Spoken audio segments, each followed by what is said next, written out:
Info terupdate pagi-pagi ini terkait pencairan PKH BPNT alokasi September tahun 2024. Nah, berikut ini informasinya, semoga bermanfaat bagi KPM. Assalamualaikum warahmatullahi wabarakatuh. Apa kabar semuanya? Semoga selalu sehat, dilancarkan rezekinya, dimudahkan segala urusannya, amin.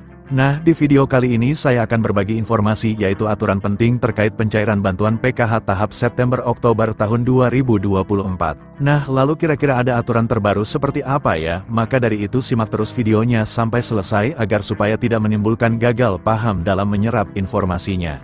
Namun sebelum itu jangan lupa dukungannya untuk channel ini, TV-ku ini, dengan cara subscribe dan like jika dirasa bermanfaat dan agar tidak ketinggalan informasi terbaru selanjutnya. Bagi yang subscribe, semoga selalu sehat, dilancarkan rezekinya, dimudahkan segala urusannya, dan menjadi orang sukses di masa depan, amin.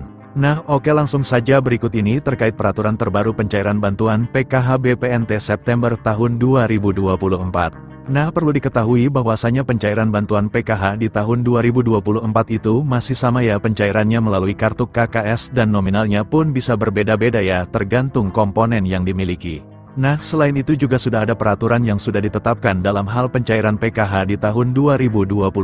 Jadi untuk bantuan PKH itu adalah bantuan bersyarat. Jadi harus memiliki komponen PKH seperti anak balita, kemudian anak sekolah SD, anak sekolah SMP, anak sekolah SMA.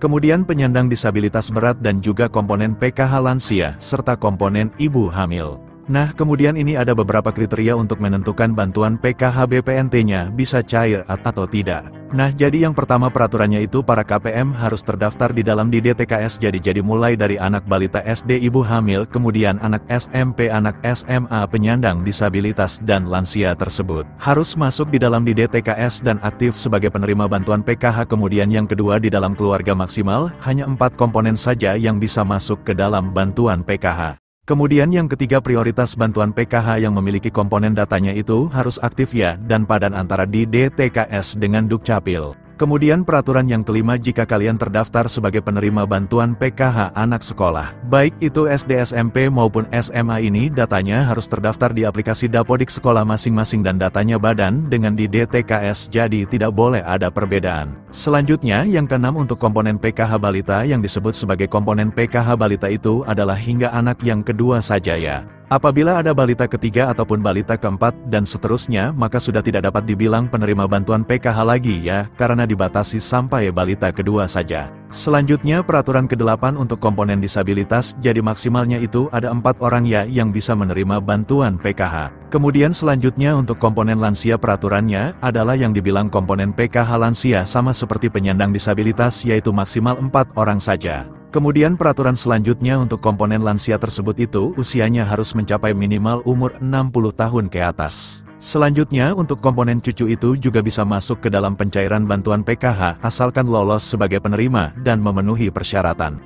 Kemudian peraturan selanjutnya untuk komponen ibu hamil, jadi yang dianggap atau dibilang komponen PKH ibu hamil adalah hanya sampai kehamilan yang kedua saja ya, jadi apabila memilih yang ketiga kalinya atau keempat kalinya itu sudah tidak bisa dapat bantuan PKH. Kemudian juga memiliki anak yang normal, yang bersekolah di jenjang SD, sedangkan untuk yang nominal penyandang disabilitas dan anak sekolah SD itu nominalnya berbeda-beda, lebih besar penyandang disabilitas SD. Maka yang masuk komponen PKH adalah komponen disabilitas yang didahulukan, jadi sudah jelas, yaitu adalah peraturan bantuan PKH di tahun 2024. Sementara untuk jadwal pencairannya, jika tidak ada perubahan akan dicairkan di antara bulan ini atau Oktober tahun 2024. Nah, berikut ini KPM yang sudah cair KKS-nya. Nah, berikut ini saldonya, cair segini 400.000 kemarin, terupdate di media sosial, semoga yang lain cepat menyusul cair, amin.